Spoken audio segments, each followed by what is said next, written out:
Ceasefire of Israel-Iran 12-day war. Iran's foreign minister suggests hostilities may be over.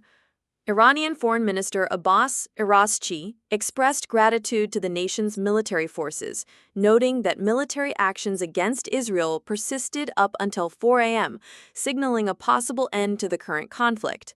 In a post on X, Araghchi stated, "Our powerful armed forces continued operations to hold Israel accountable until the final moment, at 4 a.m.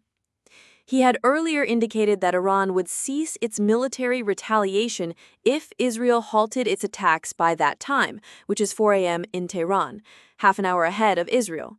His latest post came shortly after that deadline in Israeli local time. "I extend my thanks to our courageous armed forces, who are always prepared to defend Iran and responded to aggression until the very end," Araghchi said. No formal truce yet, says Iranian foreign minister.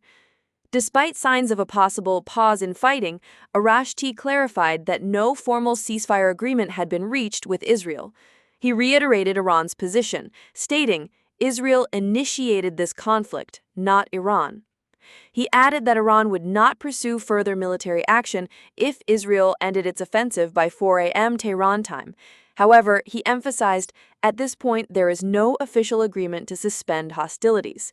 The final decision on whether to end Iran's military response, he said, would be taken later.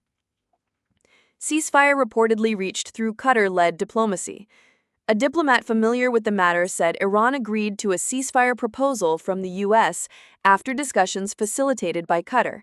According to the source, U.S. President Donald Trump enlisted the help of Qatari emir to negotiate a ceasefire following Iran's retaliatory strikes on a U.S. base in Qatar. The deal was reportedly finalized Monday when Qatar's Prime Minister, Sheikh Mohammed bin Abdul Rahman Al Thani, secured Iran's acceptance. Trump then shared the news via social media. However, neither Tehran nor Jerusalem has officially confirmed the ceasefire agreement. Qatar's role in mediating the truce. A source indicated that President Trump held talks with the Emir of Qatar and secured Israeli agreement to the ceasefire. He then requested Qatar's assistance in persuading Iran to join the deal. Vice President J.D. Vance worked alongside Qatari officials to finalize the terms. Iran eventually accepted the proposal after discussions between its representatives and Qatar's leadership. Trump also engaged with Israeli Prime Minister Benjamin Netanyahu to complete Israel's part of the agreement, U.S. officials confirmed.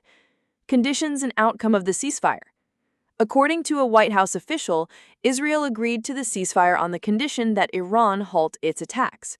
Once Iran agreed, the ceasefire was in place. Key U.S. figures, including President Trump, Vice President Vance, Secretary of State Marco Rubio, and Special Envoy Steve Witkoff, were involved in direct and indirect negotiations with both sides.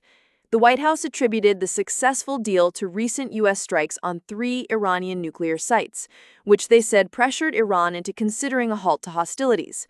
President Trump personally thanked Qatar's emir, Tamim bin Hamad Al Thani, for mediating the discussions.